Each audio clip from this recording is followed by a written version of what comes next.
প্রতিদিনের মতন আজকেও আমি ফুল তোলা দিয়ে শুরু করলাম। দেখো আজকে সকালটা কি সুন্দর পাখির ডাক দিচ্ছে।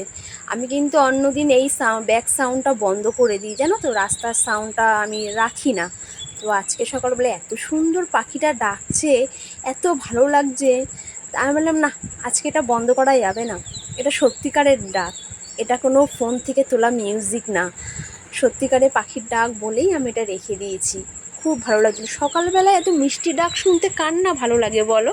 সবার ভালো লাগে এরকম সকালবেলায় পাখির ডাক শুনতে। চলো পাখির ডাক শুনতে শুনতে আজকে ফুলটা তুলে নিই আমি।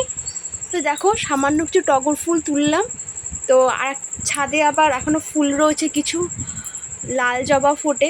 তো দেখি কটা লাল জবা ফুটেছে আজকে। এখানে দেখছি একটা, দুটো, তিনটে। তো তিনটে আজকে লাল জবা ফুটেছে, জানো তো। তো অন্যদিন একটাও ফোটে না, যাই হোক। আর দেখি ফুটেছে আবার চন্দন জবা একটা ফুটেছে। আর দেখো আর একটা ফুল গোলাপ ফুটেছে আজকে একটা, অনেক দিন বাদে গোলাপ ফুলটা ফুটলো, জানো তো। এখন গরম তো ফোটেই না সেইভাবে, বর্ষাকাল ফুটলে আবার ফুটবে। দেখো কিছু নয়নতারাও আছে। চলো ফুল তুলে এবার রান্নাঘরে যাওয়া যাক। তো রান্না আজকে উচ্ছে, আলু আর কুমড়ো দিয়ে ভাজছি। আজকে এই ভাজা করছি, আরও কিছু করব তার সাথে।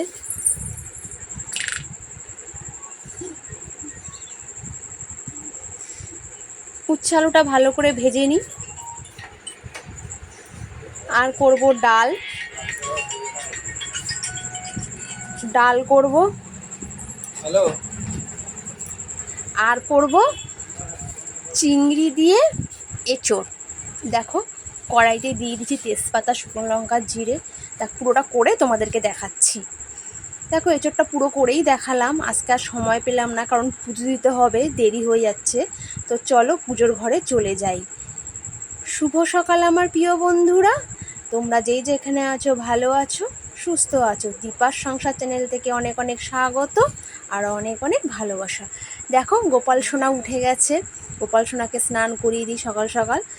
স্নান করাতে হবে, গরমকাল যেহেতু, সকালে স্নান করিয়ে দিই। তো চলো সকালে যতটা পারি কাজ সারার চেষ্টা করি আমি। স্নান করি, আজকে অন্য একটা খুব সুন্দর ড্রেস পরাবো। তো গরম তো ভারী জামা পরাতে পারছি না। দেখো গোপালকে একটা নেটের জামা পরেছি, হালকা নেটের জামা, খুব সুন্দর জামা।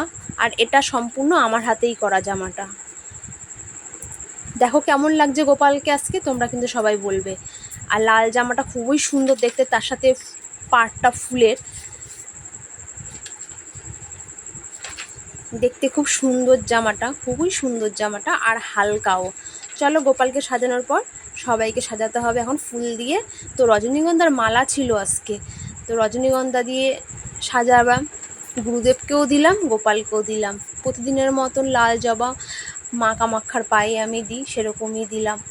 আর চন্দন জবা গুরুদেবের চরণে দিলাম। দেখো গুরুদেবকেও রজনীগন্ধার মালা পরিয়েছি।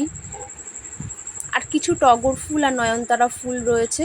তো জানো তো শিব ঠাকুরকে সবসময় সাদা ফুল দিতে হয়, তো শিব ঠাকুরকে সাদা ফুল দিয়েই সাজালাম প্রতিদিনের মতন, আজকেও সেরকমই সাজালাম।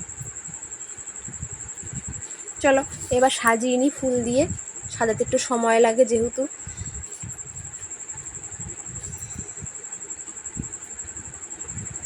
একটু ফুল যেদিন যেদিন পাই সেদিন সেদিন একটু ভালো করে সাজাতে পারি, নয়তো তো সেইভাবে তো প্রতিদিন সাজাতে পারি না, অল্প ফুল পাই। তো আজকে পেয়েছি কিছু। চলো সব সাজানো হয়ে গেছে, দেখো সাজানোটা কেমন হয়েছে বলবে। আজকে একটু সাদা ফুল বেশি পেয়েছিলাম, তো তাই নিচ দিয়ে একটু সাদা ফুল দিয়েও সাজিয়ে দিয়েছিলাম সুন্দর করে। তো গোপালকে একটু ভালো করে সাজিয়ে নিই তোমাদেরকে দেখাবো। গোপালকে তখন পুরোপুরি সাজানো হয়নি ফুল দিয়ে, মালা দিয়ে। তো দেখো এবার গোপালকে সাজিয়ে নিয়েছি। তো দেখো সিংহাসনে বসিয়েছি গোপালকে সাজিয়ে, কেমন লাগছে অবশ্যই জানাবে। আজকে আমি আর বেশি কিছু ভিডিও করতে পারলাম না, কারণ আজকে একটু কাজ ছিল। তো আমি আজকে খুব শর্ট ভিডিওই করলাম, খুব ছোট করেই ভিডিওটা করেছি আজকে আমি। তাড়াতাড়ি করে রান্না করাও, আমি রান্নাটা তোমাদের সেরকমভাবে দেখাতে পারলাম না, আর বাকি কাজ কিছুই তোমাদের দেখাতে পারলাম না আজকে। তো পুজো দিতেও অনেকটা সময় লেগে গেছে, তা ঠাকুরকে পুরোটা সাজিয়েই তোমাদেরকে দেখালাম। দেখো গোপালকে আগে শুধু মালা পরিয়ে সাজানোটা দেখিয়েছি আর পরে ওটা দেখিয়েছি।